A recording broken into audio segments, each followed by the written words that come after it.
आज की डेट में हर बंदे का सवाल है कि कनाडा का रिजल्ट कितने दिनों में आ रहा है और कैसा रिजल्ट आ रहा है, सक्सेस रेट कैसी है।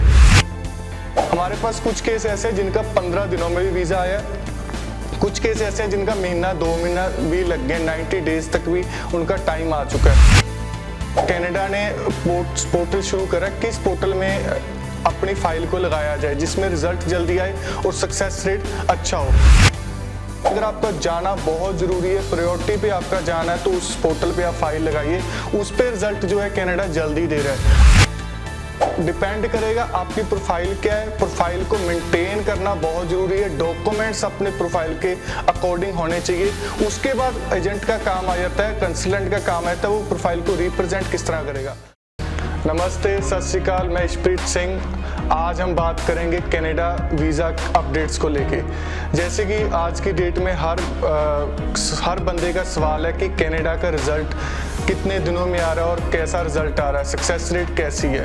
देखो, सबसे पहले अगर मैं बात करूँ आज की, मैं कहूँगा कि कनाडा जो रिज़ल्ट है 15 दिनों में दे रही है, महीने में दे रही है, 2 महीने में, तो ये गलत है। कनाडा का कुछ भी नहीं इस समय पता, टोटली डिपेंड कर रहा है एम्बेसी के ऊपर कि कितने दिनों में रिजल्ट आ रहा है। बाकी डिपेंड करता है कौन से केस में प्रायोरिटी क्या है आपकी फाइल लगाने की। हमारे पास कुछ केस ऐसे हैं जिनका 15 दिनों में भी वीज़ा आया, कुछ केस ऐसे हैं जिनका महीना 2 महीना भी लग गए, 90 डेज तक भी उनका टाइम आ चुका है। स्पॉन्सरशिप पे केस जो रिजल्ट है जल्दी आ रहा है, बट फिर भी डिपेंड करता है आपकी प्रायोरिटी क्या है। और सेकंड जो सवाल जो है सबसे ज़्यादा हमें जो कमेंट बॉक्स में आता है कि जो कनाडा ने पोर्टल शुरू करा, किस पोर्टल में अपनी फाइल को लगाया जाए जिसमें रिजल्ट जल्दी आए और सक्सेस रेट अच्छा हो। देखो, हम बात करें जो कनाडा का पुराना पोर्टल था उसमें फाइलें लगती थी, तो लेकिन जो कोविड के कारण फाइलों रेशो ज़्यादा होने के कारण रश पड़ गया, जिस करके कनाडा को समझ नहीं आ रहा था किस केस पे रिजल्ट आना जल्दी ज़रूरी है, किसका लेट आना ज़रूरी है, किसका मतलब प्रायोरिटी में कौन सी है। एक फाइल इमरजेंसी है, एक सिंपल फाइल है, एक कहता है कि मैंने 10 दिन बाद जाना चाहता हूँ, एक कह रहा है कि मैं महीने बाद, एक कह रहा है 6 महीने बाद। पर एक ही पोर्टल होने की वजह से कंफ्यूज हो रहा था कनाडा, जिसके कारण रिजल्ट नहीं आ पा रहा था, स्टक हो गया था रिजल्ट आना। तो इसी को देखते हुए कनाडा ने दूसरा पोर्टल शुरू करा जिसका मकसद था कि जो इमरजेंसी केस हैं, जैसे कि डेथ केस हो गए या वहाँ पर कोई इमरजेंसी आपका किसी का बीमार हो गया है या कोई एक्सीडेंटल हो जाता है, तो ऐसा कुछ केसेस आ जाते हैं, तो उस इमरजेंसी केसों के लिए अलग से पोर्टल बनाया था।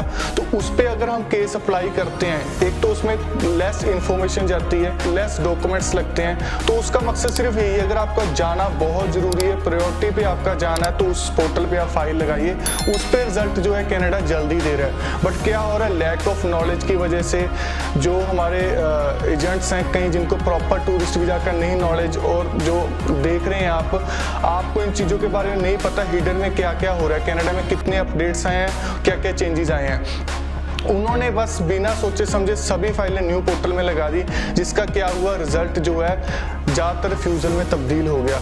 बहुत ही अच्छी प्रोफाइल्स, गवर्नमेंट जॉब कर रहे हैं, स्पॉन्सर केस है, या फिर एक अच्छा बिजनेसमैन, अच्छी जॉब की प्रोफाइल है, उसको हमने न्यू पोर्टल में लगा दिया बिना उसका रिजल्ट देखे, बिना उसकी नॉलेज लिए, बिना क्या करा एजेंटों ने, उस पोर्टल में केस लगा दिया, जिसकी वजह से रिफ्यूज़लों का सामना करना पड़ रहा है उनको।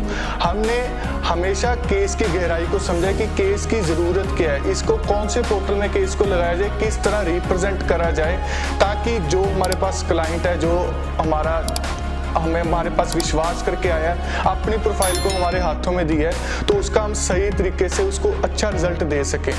एक उस एजेंट का काम होता है कि जो आपके पास क्लाइंट आ रहा है उसको जेन्युइन गाइड करा जाए, अपना मतलब नहीं देखना चाहिए, कुछ अपने पैसों के लिए उसकी फाइल को नहीं लगाना चाहिए। हमारे पास कुछ ऐसे क्लाइंट आते हैं, हम उनको कहते हैं कि नहीं, अभी आपकी प्रोफाइल जो है प्रॉपर रेडी नहीं है, इसको मेंटेन करना पड़ेगा, उसमें इतना टाइम लगेगा, या फिर आपकी प्रोफाइल वीक है, आपके चांसेस इतने हैं। हम उसको क्लियर गाइड करते हैं, क्योंकि हम कंसल्टेंट है, हमारा फर्ज है सबको राइट गाइड करना। तो देखो डिपेंड करेगा आपकी प्रोफाइल क्या है, प्रोफाइल को मेंटेन करना बहुत जरूरी है, डॉक्यूमेंट्स अपने प्रोफाइल के अकॉर्डिंग होने चाहिए।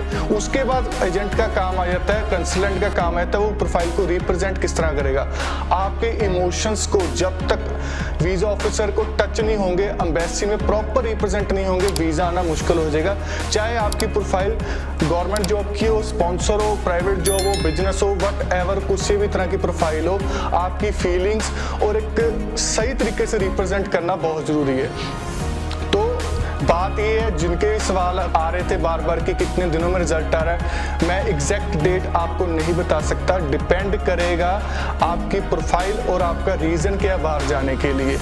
अगर आपका बाहर जाना ज़रूरी नहीं है, बहुत इमरजेंसी नहीं है, तो आप न्यू पोर्टल पे फाइल को मत लगाएं।